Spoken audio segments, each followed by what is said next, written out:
Uranium, যা পারমাণবিক বিদ্যুৎ কেন্দ্রের জ্বালানি। শক্তি এবং তেজস্ক্রিয়তার কারণে ইউরেনিয়াম ইতিবাচক এবং নেতিবাচক দুদিক থেকে সমান আলোচিত।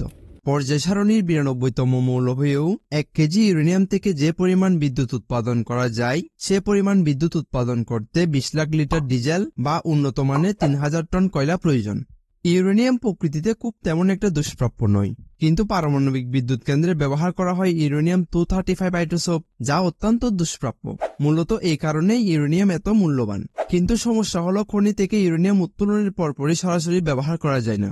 বেশ কিছু জটিল রাসায়নিক প্রক্রিয়ার মাধ্যমে ইউরেনিয়ামকে বিশুদ্ধ করে পারমাণবিক বিদ্যুৎ কেন্দ্রের জন্য ব্যবহার উপযোগী করতে হয়। ইউরেনিয়ামকে কিভাবে পারমাণবিক বিদ্যুৎ কেন্দ্রের জ্বালানি হিসেবে ব্যবহার উপযোগী করা হয়, সেটা নিয়ে আলোচনা করা হবে আজকের এই পর্বে। তাহলে চলুন শুরু করা যাক। প্রকৃতিতে ইউরেনিয়াম রূপার তুলনায় প্রায় 40 গুণ এবং সোনার তুলনায় প্রায় 500 গুণ সহজলভ্য। খনিতে ইউরেনিয়াম মূলত পাথর বা কয়লার টুকরোর সাথে লেগে থাকে এবং সেগুলোকে আলাদা করার প্রয়োজন পড়ে। এজন্য খনি থেকে ইউরেনিয়ামের আকরিক উত্তোলনের পর প্রথমে চূর্ণ করে গুঁড়ো করা হয়। গুঁড়ো করা মিশ্রণে পানি যুক্ত করা হয়। এরপর এই দ্রবণে ইউরেনিয়ামকে দ্রবীভূত করার জন্য যুক্ত করা হয় সালফিউরিক অ্যাসিড। এই পদ্ধতিতে ইউরেনিয়াম অন্যান্য উপাদান থেকে আলাদা হয়ে যায়, যাকে বলা হয় মেলিং। ইউরেনিয়াম সালফিউরিক অ্যাসিডের সাথে যুক্ত হয়ে তরল ইউরেনিয়াম অক্সাইডে পরিণত হয়। এরপর এই তরলের সাথে যুক্ত করা হয় অ্যামোনিয়া, ফলে পাওয়া যায় uranium yellow cake. Yellow cake uranium খুব তেমন একটা তেজস্ক্রিয় নয়। বাণিজ্যিক জেট বিমান উড়ার সময় যে পরিমাণ তেজস্ক্রিয়তা নিঃসরণ করে, ইয়েলো কেক ইউরেনিয়ামের 1 মিটারের ভিতরে রেডিয়েশন তার চেয়েও কম। এই ইয়েলো কেক ইউরেনিয়ামে ইউরেনিয়াম 238 এর পরিমাণ 99.3% এবং ইউরেনিয়াম 235 এর পরিমাণ মাত্র 0.7%। এই ইয়েলো কেক ইউরেনিয়ামকে আরও বিশুদ্ধ করার প্রয়োজন পড়ে পারমাণবিক বিদ্যুৎ কেন্দ্রে ব্যবহারের জন্য। যেহেতু পারমাণবিক বিদ্যুৎ কেন্দ্রের মূল জ্বালানি হল ইউরেনিয়াম 235 আইসোটোপ, সেহেতু ইয়েলো কেক ইউরেনিয়াম থেকে ইউরেনিয়াম 235 এবং ইউরেনিয়াম 238 কে আলাদা করার প্রয়োজন পড়ে। তখনই সামনে আসে সেন্ট্রিফিউজ। সেন্ট্রিফিউজ হলো একটি বিশাল ঘূর্ণায়মান কন্টেইনার, যার মাধ্যমে ইয়েলো কেক ইউরেনিয়াম থেকে ইউরেনিয়াম 235 এবং ইউরেনিয়াম 238 কে আলাদা করা হয়।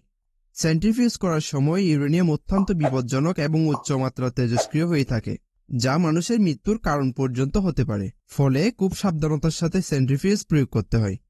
ইয়েলো কেক ইউরেনিয়ামের সাথে যুক্ত করা হয় ফ্লোরিন, ফলে পাওয়া যায় ইউরেনিয়াম হেক্সাফ্লোরাইড গ্যাস।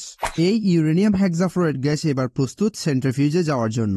সেন্ট্রিফিউজে কন্টেইনার ঘূর্ণনের মাধ্যমে ভারী বস্তুকে হালকা বস্তু থেকে আলাদা করা হয়। ইউরেনিয়াম হেক্সাফ্লোরাইড গ্যাসকে সেন্ট্রিফিউজ সিলিন্ডারে স্থাপনের পর এটি উচ্চ গতিতে ঘোরানো হয়। এই ঘূর্ণনের ফলে একটি শক্তিশালী কেন্দ্রবিমুখী বল তৈরি করে, যার ফলে ভারী ইউরেনিয়াম 238 এর অণুগুলো কেন্দ্রের বাইরের দিকে চলে যেতে থাকে এবং হালকা ইউরেনিয়াম 235 এর অণুগুলো কেন্দ্রের দিকে অবস্থান করে। এই সেন্ট্রিফিউজের ফলে ইউরেনিয়াম 235 এবং ইউরেনিয়াম 238 এর ভরের পার্থক্য হয় মাত্র 1.26%। ফলে এই সেন্ট্রিফিউজ আরও বারবার হাজারবার প্রয়োগ করার প্রয়োজন পড়ে। সেন্ট্রিফিউজ বারবার প্রয়োগ করার পর ইউরেনিয়াম 235 এর পরিমাণ যখন 3 থেকে 5% এবং ইউরেনিয়াম 238 এর পরিমাণ যখন 95 থেকে 97% হয়, তখন তা কিছু কিছু পারমাণবিক বিদ্যুৎ কেন্দ্রে ব্যবহার করা হয়। কিন্তু সক্রিয়ভাবে বিদ্যুৎ উৎপাদনের জন্য ইউরেনিয়াম 235 এর পরিমাণ 20% এবং ইউরেনিয়াম 238 এর পরিমাণ 80% হতে হয়। ইউরেনিয়াম হেক্সাফ্লোরাইড গ্যাসের সেন্ট্রিফিউজ প্রয়োগ করতে করতে ইউরেনিয়াম 235 এর পরিমাণ কাঙ্ক্ষিত পর্যায়ে পৌঁছালে বাষ্পীভূত ইউরেনিয়াম 235 এর সাথে ক্যালসিয়াম যুক্ত করে কঠিন অবস্থায় পরিণত করা হয়। ক্যালসিয়াম ইউরেনিয়াম হেক্সাফ্লোরাইডের ফ্লোরিনের সাথে যুক্ত হয়ে লবণে পরিণত হয়, ফলে অবশিষ্ট থাকে ইউরেনিয়াম অক্সাইড। এই ইউরেনিয়াম অক্সাইডকে 1400 ডিগ্রি সেলসিয়াস তাপমাত্রায় উত্তপ্ত করে ছোট ছোট প্যালেটে পরিণত করা হয় এবং এগুলো স্টিলের পাইপে বসানো হয়, যাকে বলা হয় ইউরেনিয়াম রড।